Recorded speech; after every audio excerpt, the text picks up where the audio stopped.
Tonight on Hipstar Tonight, now available on iTunes. Purchases now online at hipstar.ca. The original 1-800-NEED-A-GIMMICK.com. Please send your contributions to the Heart and Soul Foundation. It is tonight on Hipstar Tonight.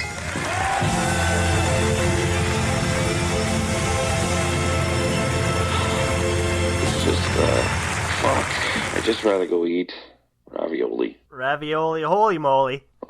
Roly-poly, as the build of some of our best wrestlers in Ontario are kind of like. They resemble that roly-poly-oly show, and that needs to change. Like, maybe this is the summer. And, I'm not going to jinx it by saying the Williams comeback. I guess it's one word. But, hey, I mean, 5 shows in 1 month. I got a good month to look forward to. I'm fucking pumped. Here we go, man, because it's a nice little Hipstar tour, and I hope you can join me this summer, because it's going to be big, man. Only on a Thursday, May 25th, 2017. How are you today? The weather was alright, wasn't it? It was okay. Yes, I have the uncomfortableness of doing a Canada Day show outdoors. Again, like, and everybody keeps saying, "Oh, you got to keep the tradition alive." Like, Canada Day is where you started, so you got to put on a fur coat in 30-degree weather. Yeah, right. You chose that gimmick, though. It's your fault. J-Brome, but like the uncomfortableness of this is a Chris LaPlante production. Yeah, right. And the uncomfortableness is now, like, you know how LaPlante goes on these rants about, like, Gator coming back, and, like, here we are, that Gator has called the Food and Agricultural Society to try to take away the licensing of the program. He's really trying that hard, eh? Shit. Like, do I even believe these stories, or how do I respond? Like, honestly, Hipstar, if this guy calls the Food and Agricultural Society and gets the show shut down, it's nothing but a fucking favor to me, because I don't want to do it. Well, it's not like the actual promotion cooks the food. It would be on the venue, so the venue can just be shut down for like a month, and then they're back up. So that's not a big deal. Like, well, it's like they're putting this street. This is how my career is fucking plummeted into the toilet. Okay. This show is on the street in West Lincoln, which I don't even have an address. And when I texted the guy, "Hey, can you at least tell me where the fucking facility is that I'm going to?" He typed in RR1 West Lincoln. Like, how am I supposed to find that? This is a fucking railroad? We're doing a show on a railroad now. On a road, yes. Great. Fuck. Oh, jeez. Like, well, this is embarrassing. These names just kind of like pop up. It's like you were saying yesterday. It's like these names will never go away. They'll go away for a couple years maybe, but then it's like LaPlante's like, "Oh, Gator's back," and all of the new talents like, "Who the fuck is that? I've never heard of that guy." Like, nobody's heard of this guy, and all the new talent will be there because it will be a tight budgeted show. So that means anybody that's got a student, bring them.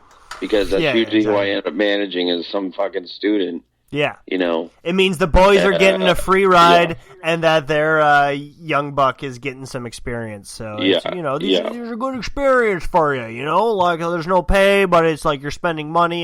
You'll learn. You'll learn from it, but... and, like, I'm supposed to be so... and it's the same thing for the students. Yeah. You'll learn, exactly. Like, I'm supposed to be so happy and put a smile on my face that I'm going to, make money for the promoter because he's got a tight crew, a B roster crew, maybe even a C roster crew, students. But I know damn well he's probably making $3,500 on the show or something. It all, and giving these kids, like, nothing, and we're working in...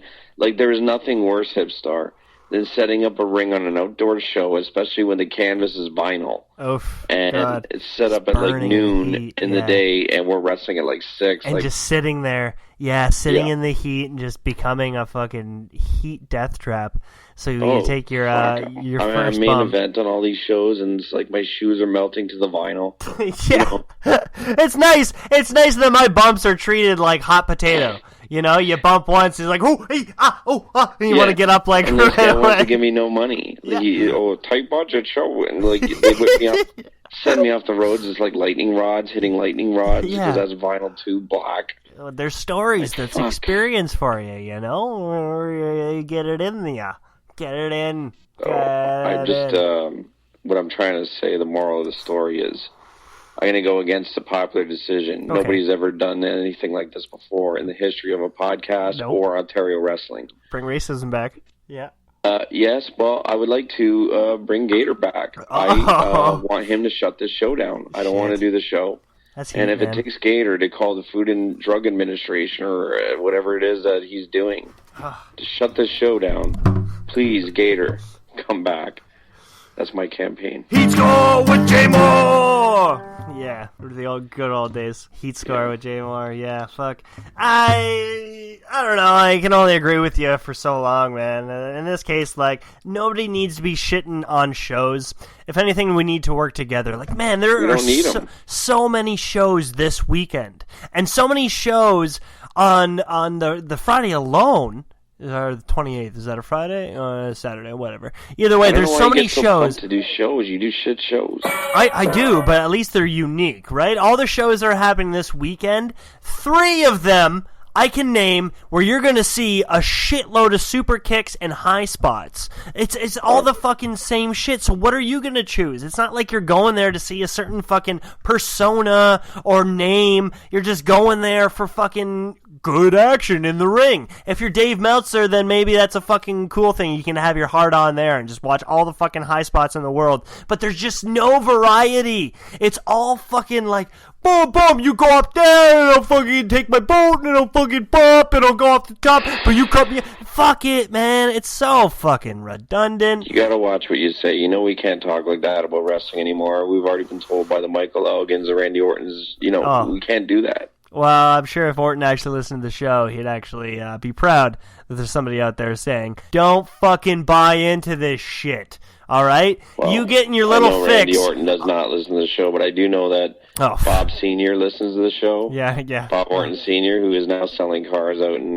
Come on down, Bob Orton's Auto Retail. We got all the cars you need. Look at me, I'm still wearing a cast. Come on down. Oh, whatever. He gave me a good deal on a 2013 Dodge Dart, so thanks, Bobby. Yeah, I'm sure he did. Yeah. Kansas City, that's where he's out of. Oh, go Kansas Chiefs. City, Missouri. They only have one sports team, now that I think of it. Or Kansas City Royals? No, they got 2. Okay. Fair enough. And, shout-outs to the Nashville Predators because they seem to be making my social media feed between Scott D'Amore and Showtime and Crazy Steve. Like, fuck. Wrestling, yeah. TJ I get Harley. it, you live in Nashville. Yeah, right? It's just... If you want to buy an automobile, I got one for sale, and I hope you come down to Bob Orton's Auto Retail. I got everything from a dream to a job, and now here I am talking about that same dream that happened 30 years ago. But if you want a good deal, I'll tell you, don't bother doing a dive. I tell you, it's not worth it. Travel the world and get paychecks that's based off your dad tonight. Thank you. Yeah, that was wonderful. And Bob still wears a cowboy hat and the amber vision glasses and like a winter vest and a sweater. So I like Bob. He's good. I don't think Randy cares for him, but... No, I don't think so either. It's kind of like your dad's always there growing up with you in a field that you wish you were kind of by yourself. But looking back at it as you get older, you're going to kind of wish he's still there once he's gone. But when the time is active, you're like, shit, man, like, this is kind of embarrassing. Is everybody thinking right now that I'm there because my dad? It happened to The Rock. Like, I think The Rock used to get so sick of the documentaries that came out that he was like a third-generation wrestler. Right, and they would show he didn't the want same to be old that, picture right? of him in the locker room as a kid with Andre the Giant, Piper, Orton. Like, this is what he did as a kid at 5. Yeah. He has to erase that from the public because he has to go make Baywatch, so he can't have that stuff out there anymore. And look at his career changes. Like, I can picture his dad, his uncle were in the locker room with him and saying, like, as you get big, you're gonna carry on the Johnson name with you, right? Yes. You're gonna be a Johnson, right?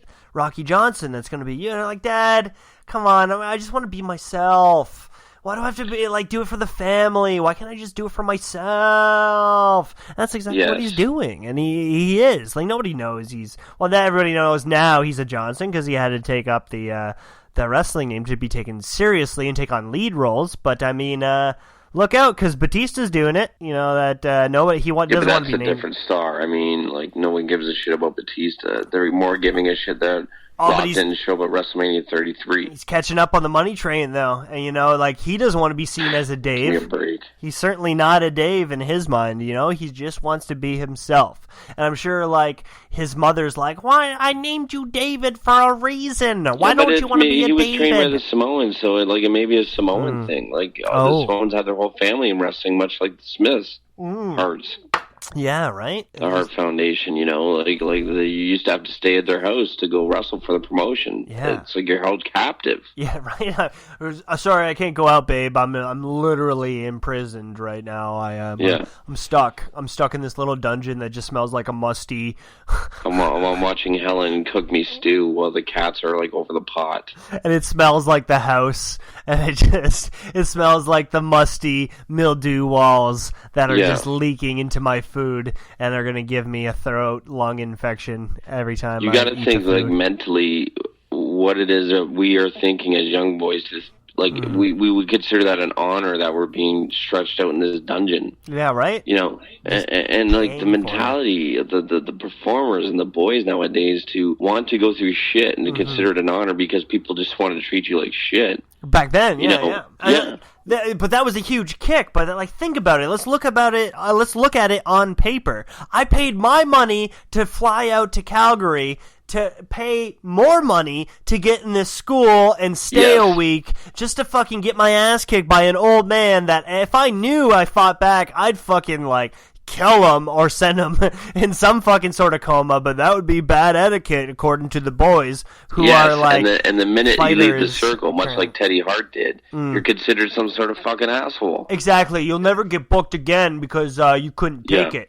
Couldn't take the heat. No wonder why kids will do 2 months of training and then they're out taking bookings and asking for $80 like that Mohammed kid that came out of Superkicked and now he's charging Hutch way up the ass because he just wrestled with Carlito. So that's fucked. But word on the street is Hutch is like a money mark. He doesn't understand the business, so we're trying to get money out of him, and the boys don't know he's got no money. Yeah. So that's what's going on with Hutch because Muhammad wouldn't charge that. Maybe he would, but he's going for the gusto. But I mean, the referee from Rip Impact School is not going to charge that. No, of course not. What do you think he costs? They're just no. He'll do it for free. He'll drive in boys too. Maybe get some gas money, but that would be a perk to him.